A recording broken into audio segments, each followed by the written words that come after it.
अच्छा जी, ताबिश हाशमी हमारे साथ। ताबिश साहब शुक्रिया वक्त दिया। ताबिश, दो न्यूक्लियर मुल्क ज़ाहिर है जंग के दहाने पर क्या जंग में चले गए थे, बड़ी टेंशन वाली सूरत हाल थी, लेकिन जिस तरह पाकिस्तानियों ने सारे मामले को हैंडल किया and at times to be honest non serious लिया, तफरीह का ज़रिया ही बना दिया, मजाक का ज़रिया ही बना दिया।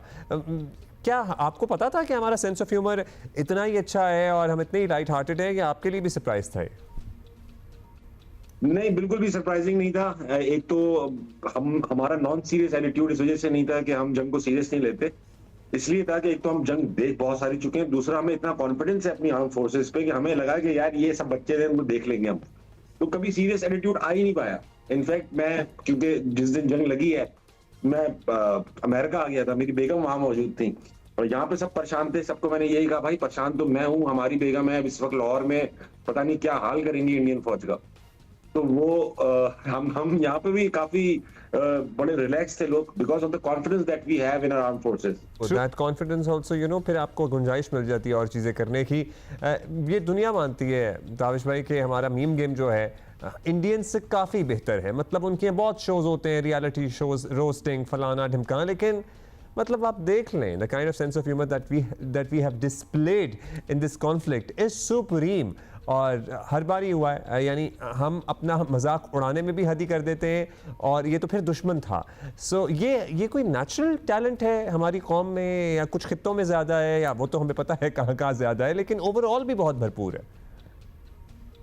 बिल्कुल बिल्कुल नेशनल टैलेंट है। जिस तरह वो शेर है ना कि मुश्किलें इतनी पड़ी मुझ पे कि आसान हो गई।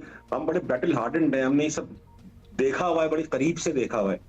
और जिस तरह से फिर इंडियन मीडिया ने इसको ट्रीट किया, वो तो जिस तरह वो कह रहे थे कि पाकिस्तान की निकाली जान, आसमान से गिराया पाकिस्तान का विमान। अरे कोई मुशायरा थोड़ी है भाई, ये जंग हो रही है। वो खुद इसको इस तरह से हमें बयान कर रहे थे कि हमें लग रहा था भाई ये उनके टीवी का कोई ड्रामा है, तो हम उसको इस वजह से भी सीरियस नहीं ले पाए ज्यादा। जितने माशाल्लाह जितने बेहतर उनके टीवी ड्रामे होते हैं, उतना ही स्टैंडर्ड उनके न्यूज़ मीडिया ने भी सेट किया है। मतलब वो कैसे होते हैं वो तो आपको पता ही है। अच्छा ताबिश साहब, अब आम तौर पर ये कहा जाता है कि हम खुद भी कहते हैं कि पाकिस्तानी और इंडियन एक जैसे कपड़े पहनते हैं, ज़ुबान एक है, खाने एक हैं, बहुत सारी सिमिलैरिटीज़ हैं, लेकिन इस बार लगा कि हम तो बड़े अलग लोग हैं। मतलब इंडिया में जिस तरह का सरकारी फ़ौजी मीडिया और आवाम में जंगी जुनून, जिंगोइज़म, मार दो, जला दो, बेड़ा गर्क कर दो, मतलब मौत को सेलिब्रेट करना, जंगों को सेलिब्रेट करना, सीज फायर पे अफसोस करना, हम मुख्तलिफ हैं। नहीं, ऐसे ये कहना तो एक बहुत ही स्वीपिंग स्टेटमेंट होगी कि सब लोग ऐसे ही होंगे। हम जिस तरह वॉर मॉन्गरिंग वो कर रहे थे, बहरहाल हमारे मेरे काफी रिश्तेदार रहते हैं, मेरे काफी करीबी रिश्तेदार इंडिया में रहते हैं, हमारी तरह ही परेशान थे कि यार जंग क्यों हो गई, क्या है, कितने मासूम लोग डिस्टर्ब होंगे। ये सेंटिमेंट वहां से भी आ रहा था, सेम वॉइसेस दोनों साइड्स पे थी। बहरहाल सेम वॉइसेस थोड़ी हमारी साइड पे ज्यादा थी, हम उसको ह्यूमर की तरह ट्रीट कर रहे थे। We were not trying to exaggerate it, escalate it, but वहां से ऐसा लग रहा था घुस गया है इंडिया, भाग गया है पाकिस्तान, कराची हमारे कब्जे में है, ये है वो है। कहाँ है, कहाँ है? हम इंशाल्लाह मैच करा रहे होंगे उसी रावलपिंडी स्टेडियम में, जिसको वो बर्बाद बेड़ा वो उड़ा चुके हैं पूरा। उसे वीडियोस शेयर कर रहे हैं, सीनियर सहाफ़ी शेयर कर रहे हैं। अच्छा, अब ये बताइएगा ताबिश भाई कि अब सीज़ फायर है और लेट्स सी इंशाल्लाह अमन ही रहे, कि कोई सुलह तो नहीं है, लेकिन बहरहाल इब्तिदा है। लेट्स सी आगे कहाँ जाती है बात। जब पाकिस्तान इंडिया मुज़ाकरात की मेज़ पर होंगे तो शायद एंटरटेनमेंट या जो हमारा कल्चरल एक्सचेंज था उस पर भी बात हो या ना हो। बतौर परफॉर्मर आप समझते हैं कि पाकिस्तान इंडिया में सकाफती बंदिशें ख़त्म होंगी तो दोनों मुल्कों को फ़ायदा होगा?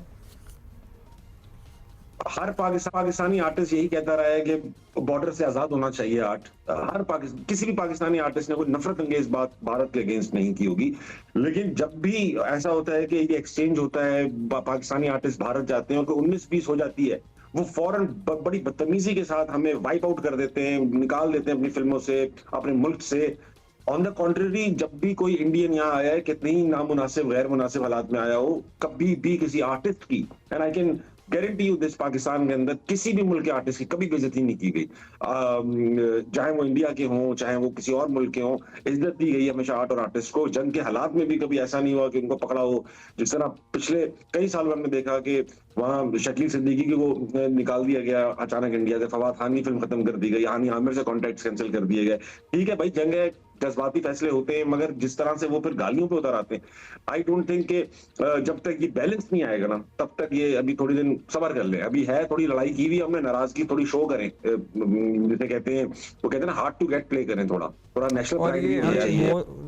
हुआ है और हो रहा है। मतलब सुबह की मैं देख रहा था, माहिरा खान को अपनी फिल्म के तमाम गानों के जो थंबनेल्स होते हैं ना, पोस्टर्स होते हैं, उस पर से निकाल दिया गया। आतिफ असलम का नाम, जो गाने उन्होंने गाए हैं और मुतअद्दिद गाए हैं, दर्जनों गाने गाए हैं इंडियन फिल्मों के लिए, नाम हज़फ कर दिया गया, उड़ा दिया गया, गायब कर दिया गया।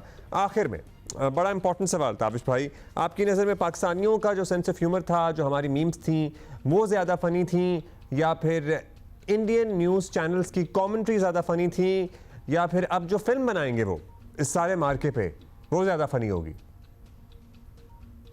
नहीं, वही ज्यादा फनी होगी। देखिए, हम लोग जो कर रहे थे, जो हमारा ह्यूमर था, वो तो ह्यूमर था। ह्यूमर उनका जो है वो इसलिए ज्यादा बेहतर लगा मुझे, क्योंकि वो सीरियस समझ के कर रहे हैं सब।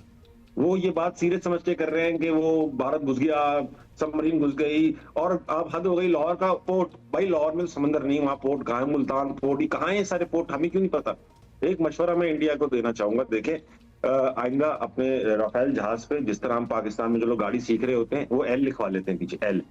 उसका मतलब होता है कि चलाने वाला जो है वो एकदम लर्नर है, यानी सीख रहा है अभी। तो आप भी एल लगवा ले, ताकि हमारे जहाज आइंदा एहतियात से आपके साइड हल्के हल्के गुजरे, आपको कुछ टेंशन ना हो। ठीक हो गया ताबिश भाई, शुक्रिया आपका, थैंक यू। सो या अभी उस फिल्म का इंतज़ार है जिसके लिए ऑपरेशन सिंदूर के लिए बहुत सारे प्रोड्यूसर्स, कॉपीराइट इसका लेने की कोशिश कर रहे हैं। लेट्स सी कौन ज़्यादा फनी कंटेंट बनाता है और वो उसी तरह पिटता भी है।